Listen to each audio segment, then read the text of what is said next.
watching Where Are They Now with your host, Dianne Hart. Now here's Dianne.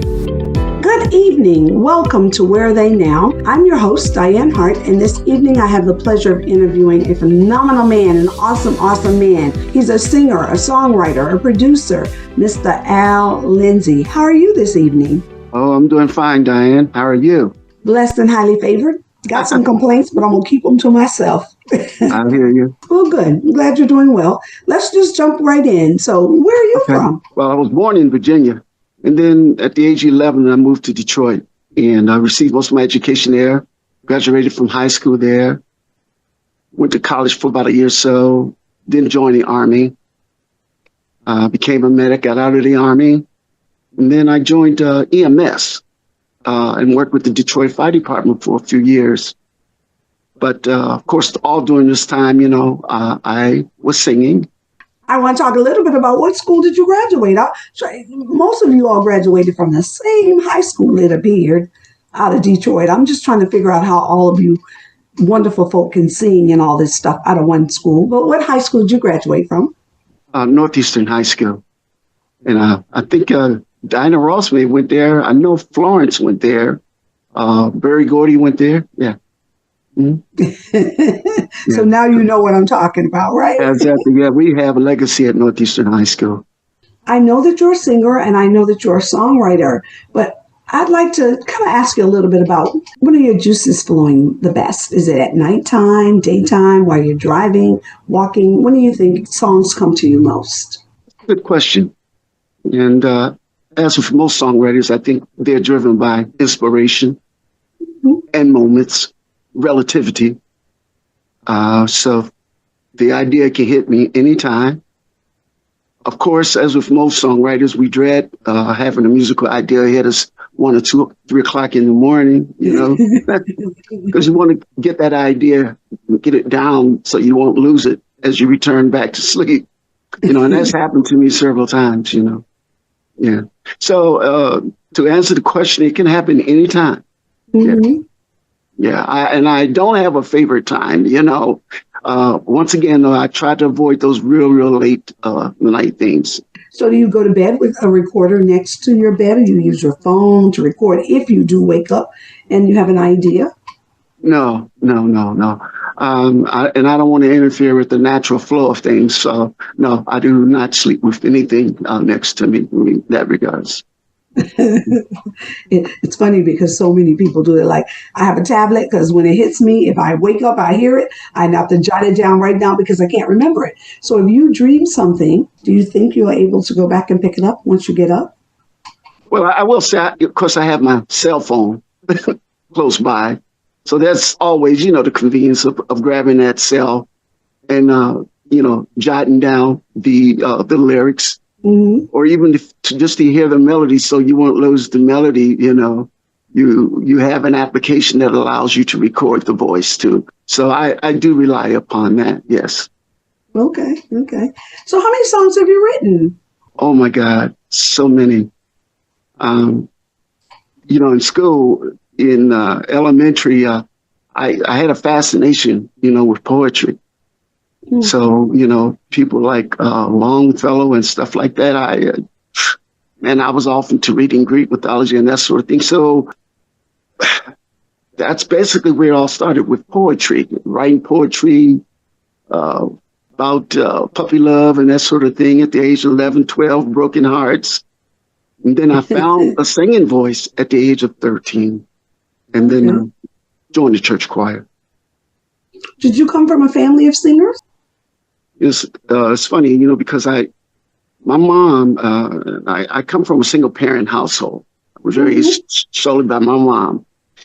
And my mom never talked about it, but I found out afterwards, and that's when she had passed, that my mom had one of the most beautiful voices. And she sung in church as well. And I was told that when some of the big gospel groups like the Dixie Hummingbirds and the Swan Silver Tones and that sort of thing would come through the town in Gordonsville, that they would try to take her on tour with them, but her mom would not allow her to do it. But I heard my mom sung at funerals and that sort of thing. So it makes sense that my mom, up until her passing, was my biggest fan. Wow. Anybody else in your family sing? Any of your aunts or anybody? No, no, no. It was strictly my mom. Have you played any instruments? Yes, ear trained, but some formal musical theory as well. Play keyboards. Oh, okay. Yes. And so, I failed to mention in my educational experience, if I can go there, because I think that's Yes. important, because they helped to shape me both as a musician and as a man. I got an associate degree from Highland Park College Mhm. and Bachelor of Arts, Liberal Arts, I'm sorry. So without really a declared major, but I had music theory there and listened to a lot of classical music, Bach, Beethoven. So that's where I hear a lot of these string arrangements in my head. Yeah. So, and I would like to elaborate a little further. I did go to University of Detroit, Mercy. I went to their PA program, actually graduated from the University of Detroit, received my undergrad there, and I got my graduate degree from the University of Nebraska, whereas that I was to eventually practice medicine. So I've been able to, incorporate medicine with music mostly throughout my entire life. Even as a medic in the Army, I would entertain the guys, play keyboards and sing to them. So you've been singing a long time. Yes, I Since you have. were 13, you say? Since I was 13 years old, absolutely.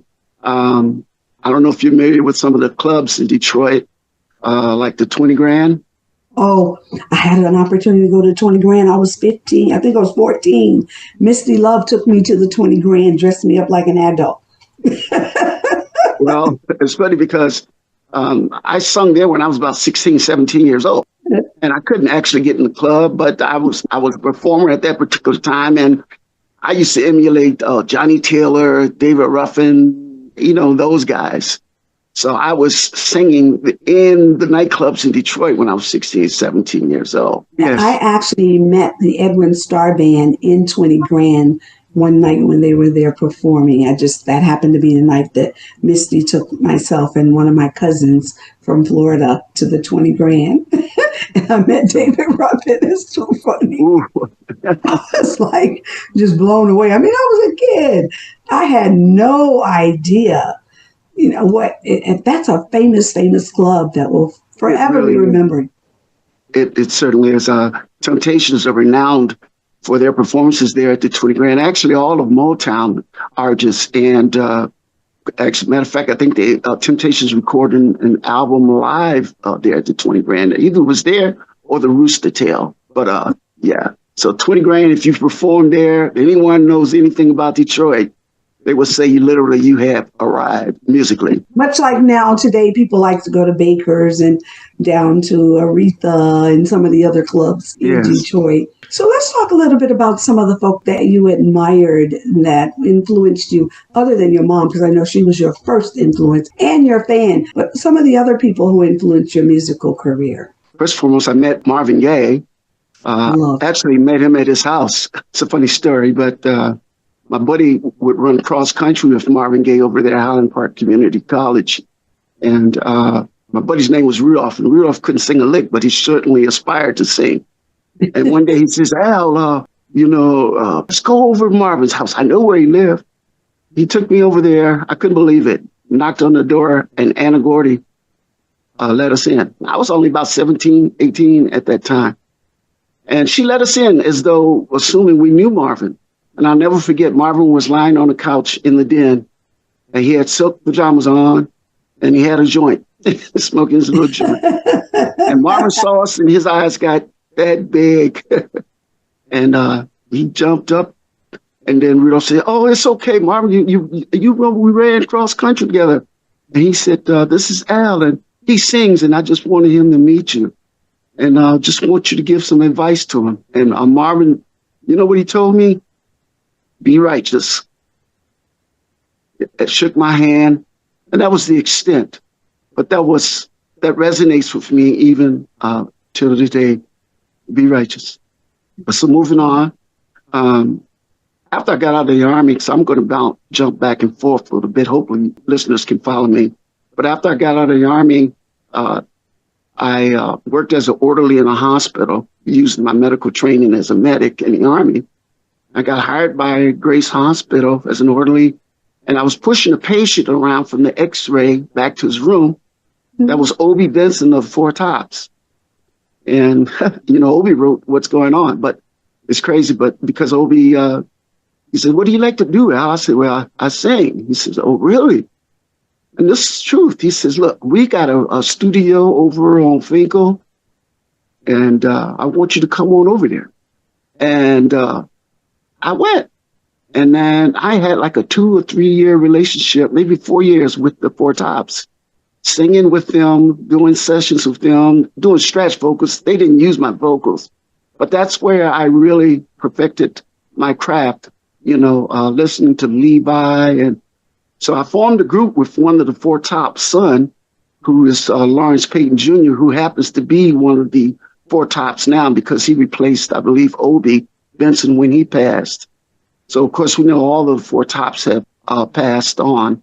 But that kind of helped to shape me, and with that spiritual thing inside of me. And even working with EMS in Detroit, I would sing and perform in the clubs there.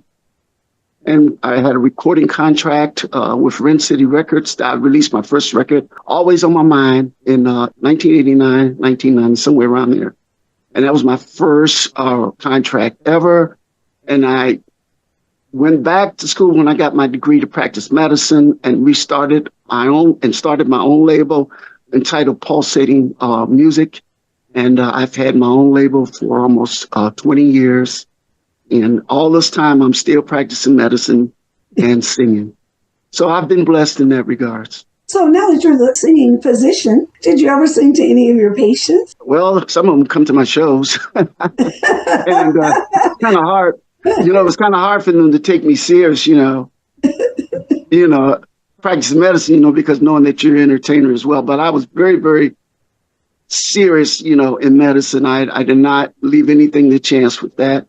And I wouldn't call myself a perfectionist, but I am driven to do well, never be satisfied or content with anything. And that's driven me in life, complacency, which is a bad thing.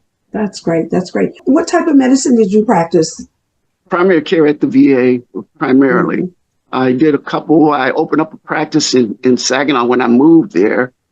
And then from there, after 2 years of private practice, I worked at a hospital and then eventually joined the VA. And being a veteran, it worked out great for me because I was to practice there and to eventually retire from the VA. So I'm retired from medicine now for about 2.5, 3 years now.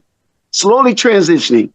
Well, you seem to be doing a pretty good job of doing just that. We're going to take a break and we're going to play a song that you wrote. It's going to be all right. And then when we come back, we're going to talk about that song down on the other side so I can get an idea where that song came from. All right. Let's take a break and we'll be right back.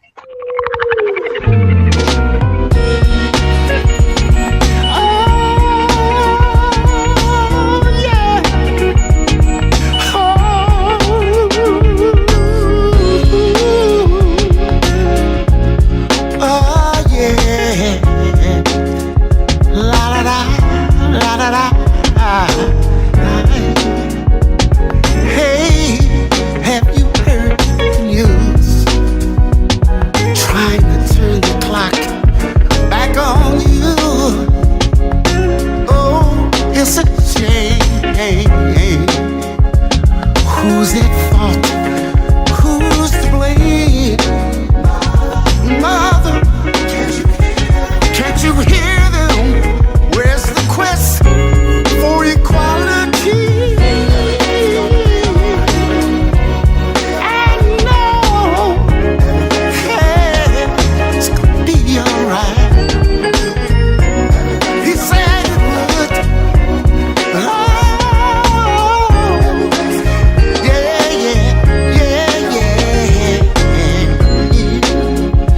complacency can be so cruel.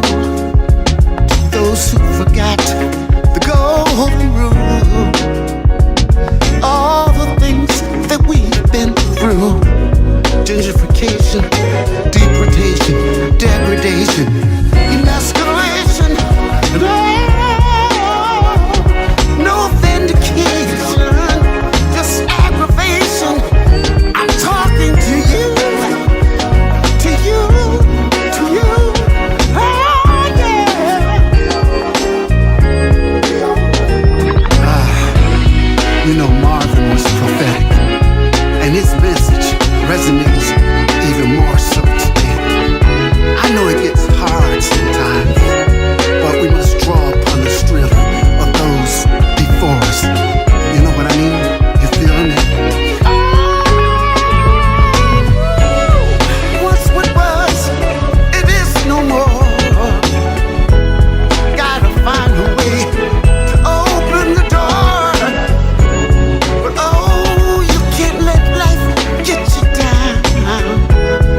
this is Dianne Hart. Be sure to catch my shows as we interview politicians and special guests on Wednesdays at 7 p.m. on The Opening Statement, the Lit TV network on Roku. Also, watch Where Are They Now as I interview entertainers of yesterday and today at 7:30 p.m. Detroit Hot TV on Facebook. Thank you.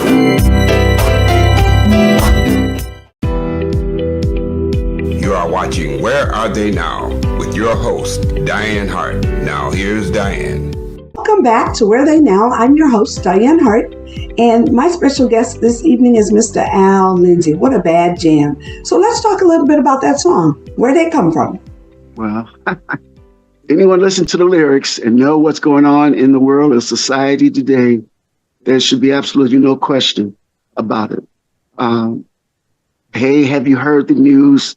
Trying to turn the clock back on you. Oh, it's a shame. It's a shame. Who's at fault? Who's to blame? Mother, can't you hear them? Can't you hear them? Can you hear their plea?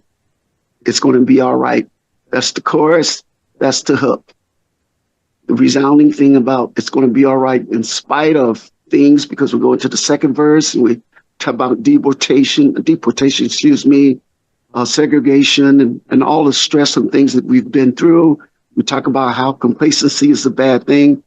We've forgotten about things that's gotten us to the point that we are now. We cannot forget that. So, and then once again, we go right back to the hook. In spite of it all, it's going to be all right. So somewhat more so of an inspirational R&B tune, because I think it could be played on gospel channels as well. Right, Yeah. right. So for you, you're just really kind of talking about the times and what it's Absolutely. like. Is that how you get to most of your music? I mean, yes, but this one I held dear to heart. This song moved me because I wanted to do something with a Marvin feel. So what's going on back, I think was that in 69, 70, 71. Anyway, this song picks up where I think that song left.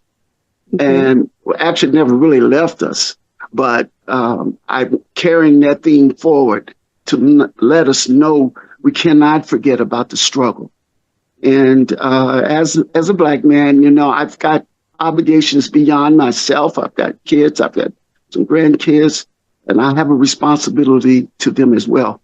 I'm a lover of history. So this song and that basically that's kind of led to the video too. We can talk about that, or you can talk about anything you want to talk about. Okay, well, the video, which is going viral, and if one were to look at it, it gives a chronological journey the African American experience in this country, and we show snippets of Martin Luther King and Malcolm and things with the rallies. Brother was murdered in Minneapolis, Minnesota. George Floyd? Yeah. George Floyd, yes. I'm sorry. Ooh, brain freeze. But anyway, so all this is introduced into this music video. And then, of course, Jasmine Crockett. I wanted a snippet of Jasmine, Barack, President Obama, all these important people with historical significance to our struggle in this country. And so after I introduced the theme to a good friend of mine who is a videographer, well, not a videographer, but she does video work over in England through collaboration with her. And then she introduced more so of a global theme by speaking about showing images of Putin.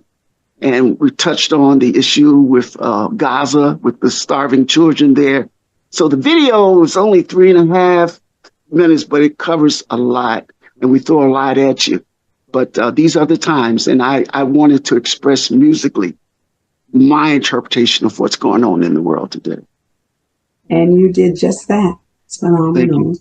Let's talk a little bit about some of your most remembered moments in your performances, something that just stands out in your mind that you'll never forget. What do you think was one of your most remembered performances? Actually, it's kind of funny. I don't know if, were you at my last performance? Did you come in? No, I don't think I was Maybe in you didn't. Okay. I was back in Florida. Okay, yeah. So anyway, And I'm saying that because my last performance, I got a little grandson that's into music, right? He's only 6 years old, but this guy is, he's gifted, right? So he kept, harassing my wife. He wanted to go up because my son brought him with him to the concert. And there I'm looking, I'm performing, I'm seeing my grandson say, "Granddad, call me up, and I'm trying to do my thing, and he's insisting.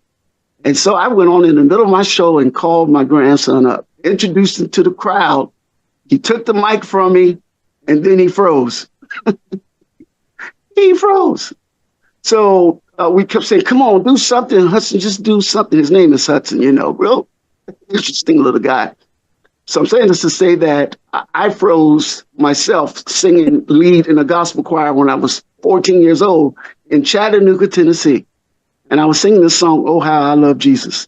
I sung the first verse and then the second verse, and I totally forgot the lyrics. I froze. So here we have history repeating itself, right? And I had to pass the story on to my grandson to keep him encouraged, So that's very memorable. That's a singer's nightmare to forget the lyrics.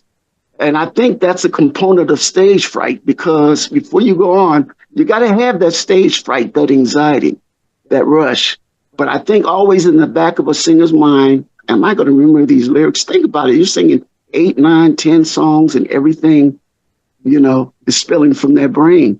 Are you going to are you retaining all this information, So I think, too, that's where the gift maybe comes in there, too.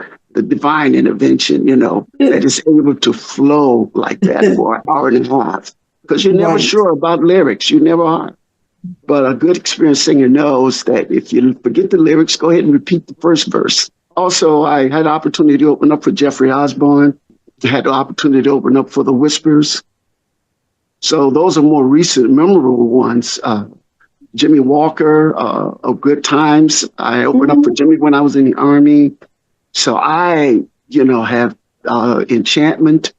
When they came to Saginaw, Michigan, I opened up for them. Let me see, Bobby Rush, TK Soul. I've been on shows with Shirley Brown, Denise LaSalle. So I've crossed over from R&B to Southern Soul blues. Yes.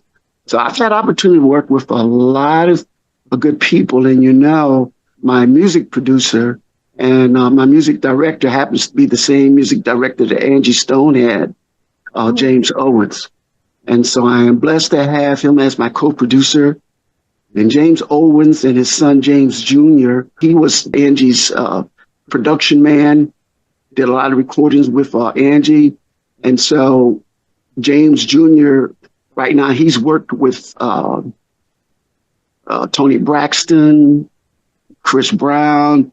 So my musical producers and all the instrumentation on my tracks over the last, 8 years or so have been directly related to that father and son duo. I am blessed to have musicians like that to work with. So are you currently promoting any shows, or where are you going to be playing soon? Downtime right now, doing some more traveling right now. But I can't let too much time go by, So, but right now it's just downtime for me. Nothing wrong with that. That's called family time, I'm sure. Absolutely. Because I just had a release party down in Detroit about 3 weeks ago, and actually did a concert there. So, and that was great. So that was my last performance right now. So downtime for me right now. So what social media platforms can your fans find you on? I primarily use Facebook, Instagram, and my music is all of the downloading platforms, CD Baby, Deezer, Apple Music, Amazon Music, all of the downloading platforms. What does one have to put in to get you? Al Lindsey or Al Lindsey Music. Okay. And there's a lot of stuff out there that I've done. I am an independent artist, R&B, soul. But if anyone wants to find Al Lindsey, it's easily accessible. Well, I want you to sing some Southern Soul, so I'll be looking for you. All right. We're going to take our next break, and then we're going to listen to another song that you wrote and you co-produced with someone else, and we'll talk about that on the other side, and it's called Some Way. Let's take a break, and we'll be right back.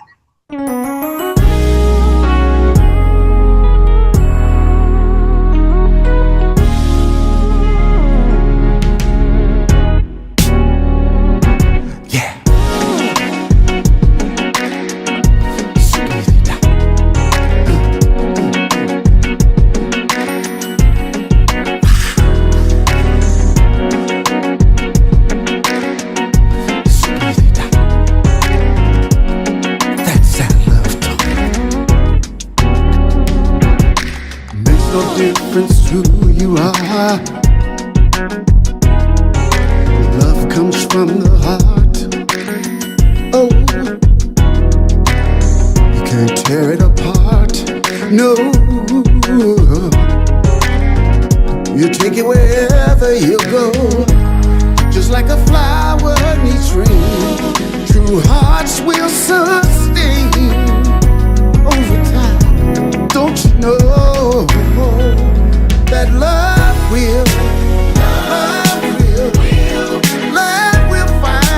find its some way straight to your heart.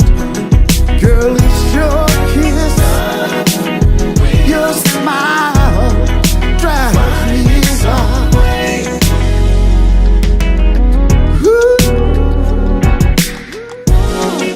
Two hearts to surrender, enchanted land of splendor, where you smile. Girl, you simply drive me wild. A story of two hearts, dare to never part. Don't you know, love real, love will find its way straight to your heart. It's your kiss, your smile drives me wild. Don't you know it does? Turn on over here, girl.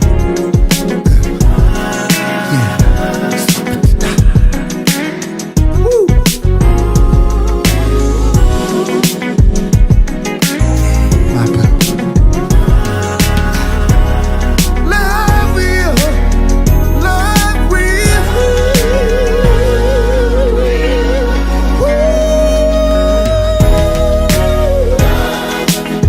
Love will, love will find a way back to your heart, straight to your heart, Lee. It doesn't matter who you are, it's coming straight from your heart. It's your kiss, your smile, drives me wild. Yeah, yeah, yeah, yeah. Love will find a way straight to your heart. True love doesn't surrender on a cloudy day. No, no, no. Love will find a way. Ooh, don't you know it? Love will.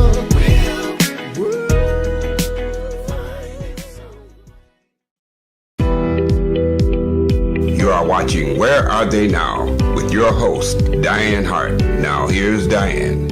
Welcome back to Where Are They Now? I'm your host, Dianne Hart, and this evening my special guest is Mr. Al Lindsey. That's an awesome song. So let's talk a little bit about where did Some Way come from? What inspired that? Once again, inspiration. Makes no difference who you are. When love comes from the heart, you know, that makes it a real thing. And basically, it says true love will find a way. That's basically the major theme. Yes.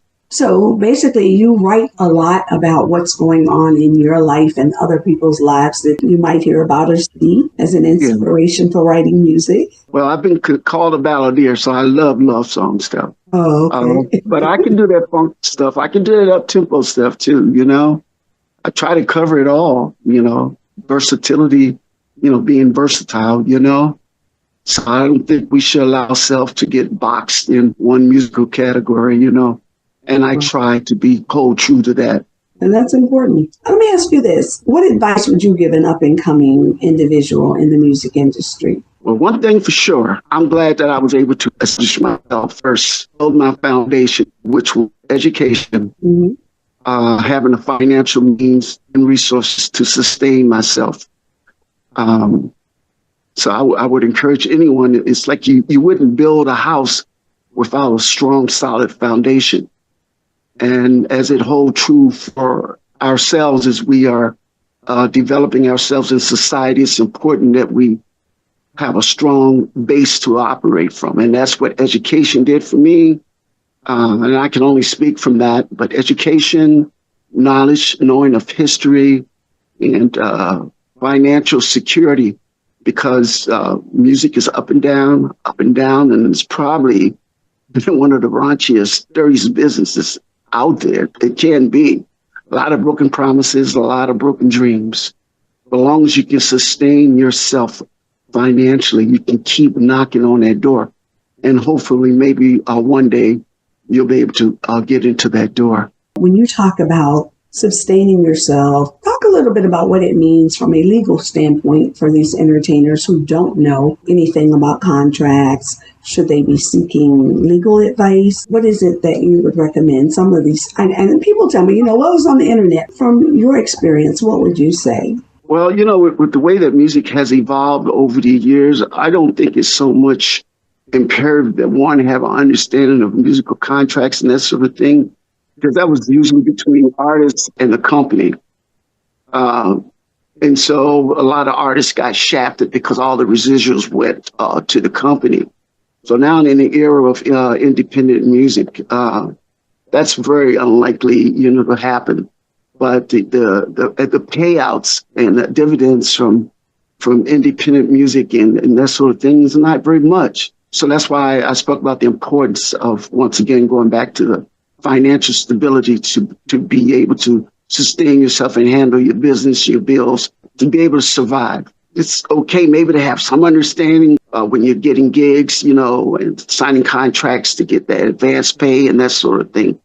But like was back in the day, we don't have so much of those worries because there are very few record companies out there now. When we talk about independent artists, do we take into consideration whether they need to own their own music, they need to own the rights to it? Absolutely. A little bit about that, because, so many of these young people, they get into the business or what they think they're in the business, and they don't know that they need to be there or to file for writers' rights and so that I can be my own real person. Yeah, and you have to be registered as a writer, songwriter, and there are two major BMI and ASCAP. Those are the two major ones. And I am affiliated with BMI, both as a songwriter, as an artist. So when your music that you own, copyright, through the Library of Congress, that's ownership of the work itself, but also the importance of owning your own publishing company. So you have to register the publishing company as well. And my publishing company, and publishing is important because that gives you the mechanical rights. You own the song and you can issue it to other people as well. But that's imperative. So affiliation with BMI, ASCAP, one of those major organizations, both as a songwriter and an artist, and also publishing. Publishing is imperative. I'm glad you asked that question. Yeah, I want you to kind of break it down for them because, see, you're a professional. Okay. They hear me say, they're like, oh, she probably just heard it. Coming from the entertainer himself, who understands this and who's been at this for a very long time, I think it's critically important that young people, especially getting into the business, all they want to do is, I want to sing. They're not thinking about anything else. I just want to sing. But they need to sing and know that that's their music because somebody else will own it if they're not careful. Well, see, the thing is, with the FCC that was regulating the airwaves when terrestrial radio was big at one time. And the FCC monitored everything. So any song that was played over the air, some of those financial residuals would have to go to the publisher. But see, you got a lot of radio stations now that don't even affiliate, and they don't even pay that fee. So then they're not in compliance with FCC. So if your music is getting played, you're not getting any royalties from it. So that's how, like I said, it's changed. Back in the day when they had the record companies, okay, and music is played, whoever owned the publishing, that's where the financial residuals went. So that's why it's imperative that you, as an independent, establish yourself as a publishing company as well, so that ownership comes to you. So if by chance you get a song that's going to get played over the airwaves, through terrestrial radio, etc., you can capture those financial residuals. I don't think a lot of internet radio stations comply with the FCC either. So there goes the royalties from publishing. Well, my understanding is that there's a code in that music. It's being picked up, so they should comply. Yeah, they should comply. I know we do. Yeah. We comply on Detroit Hot Radio because, hey, everybody's music has a code in it. That's why these entertainers need to understand they need to file the necessary paperwork to ensure that their money comes back to them. Yes. Yeah, you're right about that. Yes. Yeah. Yes. A lot of them don't, though. A lot of them don't. No, you know, if they can figure out a way to around something, they will. Part of their nature to try and see how much money they can make and how little the entertainer may be able to make. It's crazy. It's crazy. Well, the business has changed so much, and that's why artists like me, back in the day, but it's changed with the emergence of the independent artists. Some way, someone has devised some type of mechanism of which more royalties and more money can filter down, to the artist and to the publishing company. So I don't know how they're going to do it, and even more so with the music being sold on downloading platforms, the residuals from that is nothing. Yeah. So you go to a show, you perform, you have to have a hard copy, you sell a CD, but then CDs are not being put in cars these days. So where are you going to play your CD? Where are you going to play your CD? Well, when you get home. So that's how the CDs were phased out. So basically everything is through downloading and streaming. And streaming does not pay very well. And I think, though, people say, well, I had 1 million streams. Well, didn't amount to a whole bunch of money. And that's the sad part. If you're looking to make it as a musician and make it as a professional in the business, you have to understand that thing. About the residuals. And I don't know what it's going to take or how things are going to evolve from here, but I will highly encourage you first and foremost to get locked into a career or something that you can sustain yourself with before you dive into that industry 24/7. Be a starving musician right now if I relied upon it. No, you wouldn't. You'd have been doing well anyway. But you are so correct in many instances. Some people say, well, I just devoted all of my time to becoming a star. And I didn't do anything else. Some people say, well, my parents didn't approve of it, so I went on to school first, and then I got into the entertainment business. Well, the question is, how do you define success? At one time, I set the standard for myself, well, if I could just hear my song being played over radio, that's when I was younger, and I've done that. But then you come to find out, it's much, much more involved than that. Yeah, because just hearing your music on the radio made you a millionaire. Everybody whose music is playing would be rich, right? Absolutely. Absolutely. So let me ask you this. What do you think has kept you in this space that just drives you to continue to entertain? From a historical perspective, and that's why I said things are so important, because how we communicate once as a race of people. Some of it's inspirational, spiritual, that allows for creativity. Those things keep me going. So if you carry that approach to music as well, because let's face it, you get ripped off, what are you going to do from there? You're going to get discouraged, and give up. And a lot, because talent is a part of it, just a part of it. A lot of different musicians, you go to any major urban area, when you're performing, probably 70, 80% of the people that are listening to you are being critical of what you're doing because they got that trained ear. So they're paying attention to every note. Absolutely. This is innate. This is something that God has given to us, as a race. I don't mean to be diving off into that, but it's a gift with our sense of rhythm, timing, and how important music is and was to us as a means of survival. Listen, so you have the doctor who is now transitioning on into his musical career, been in the business for a very, very long time. I can only imagine working as a physician, because that's extremely taxing on a brain, I'm sure, and taking care of people. And now you're taking care of people on the musical side. Yeah. So how does that feel? It was easy for me. It was easy for me because it was something that I felt inside. I have a compassion. I have empathy for people. I care. I care about humanity. So I can just pass that on when I did in medicine. And I've been able to do it all these years, from saving lives in the street of Detroit, to going back to school, to getting my degree and practicing. Just remember throughout this time, this tenure, I was able to do some performing and then to own my own label. What a blessing. Absolutely. Do any of your grandchildren, other than your baby grandson, any of your children sing? Nope. Because we know the grandbaby going to be a singer. Yeah, he's going to be it. Hudson's going to be the guy. But no, I lost a son about 3 years ago. So it was really hard for me to, and I'm not going to say I got over it, but I have learned to live with it, with the pain. You know what I'm saying?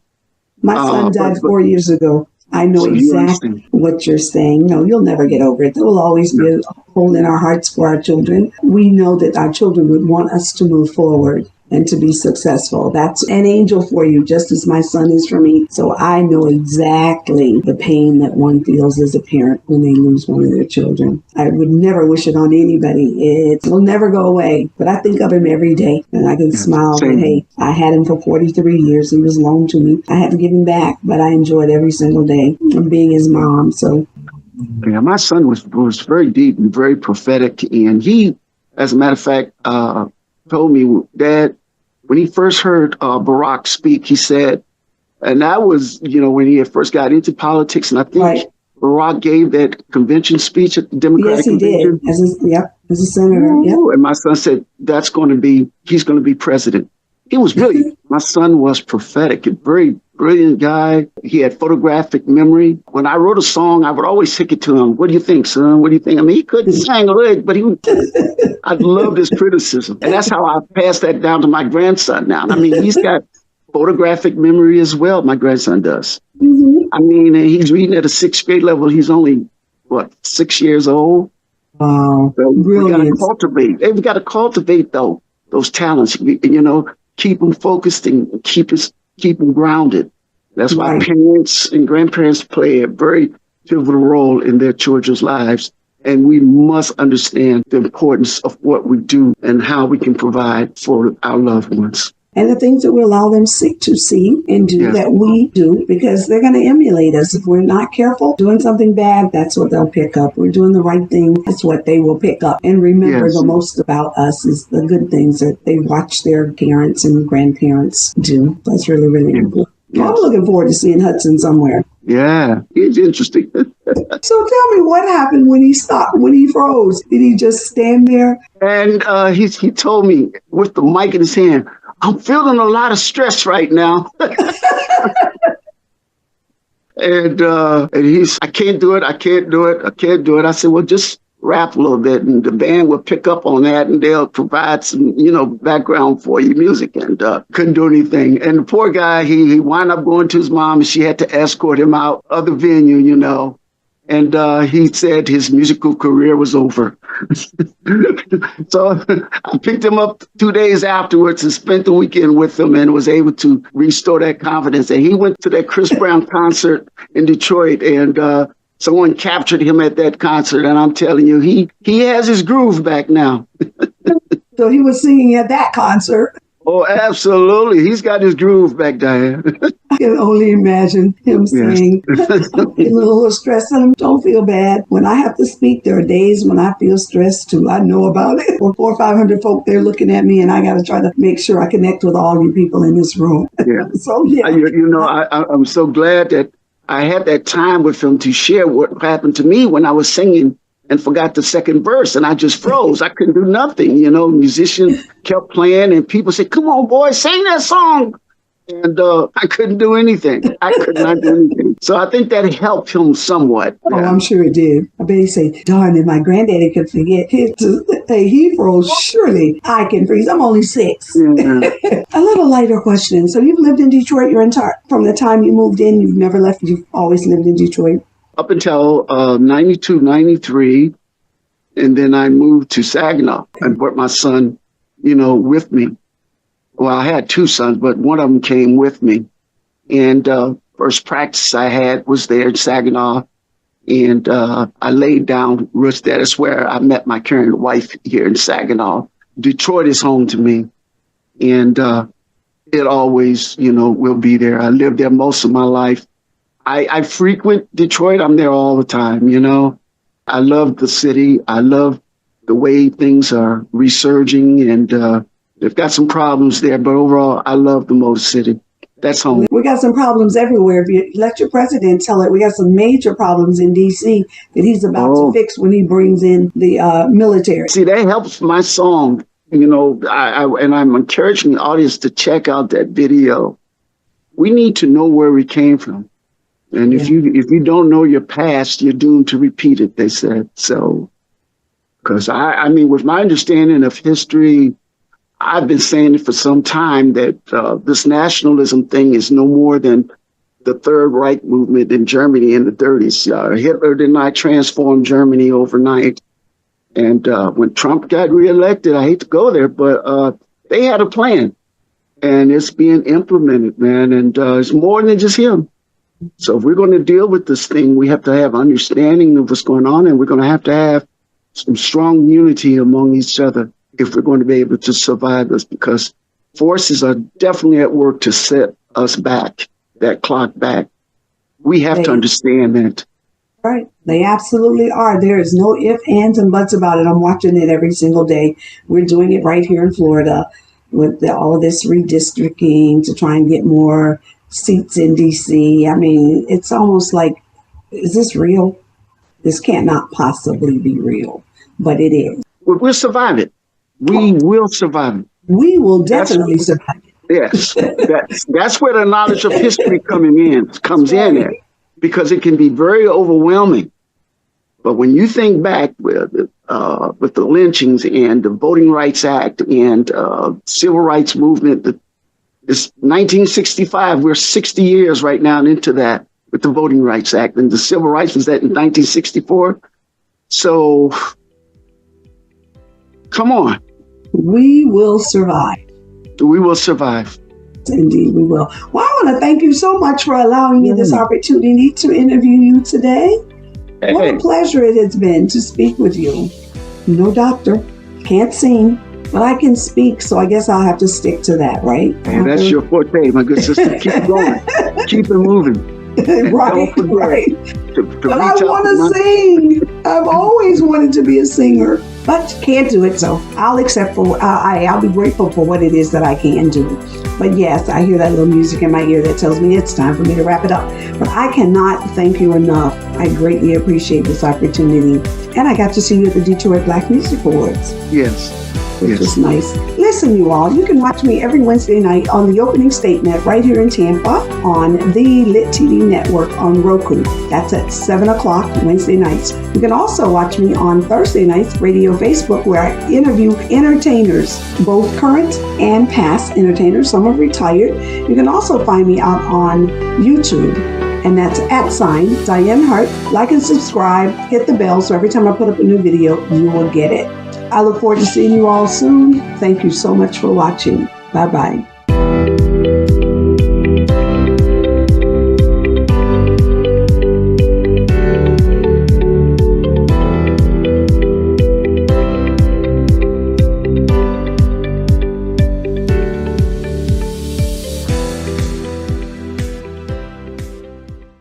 It's a new day for Detroit radio. It's internet radio. Make sure you're streaming in your car. Detroit's digital radio station for a new generation. DetroitHotRadio.com. Terrestrial radio can't do what we do because we are setting a new standard in Detroit. The best Detroit artists are here, along with all your national favorites. The most music 24/7 by all your local favorites, like Anita Baker, Michael Henderson, Kim, So how did you find your way back in and the Dramatics. If they're from Detroit, they're heard here. This is where Detroit turns for R&B from yesterday and today. 24 karat magic in the air. Detroit Hot Radio.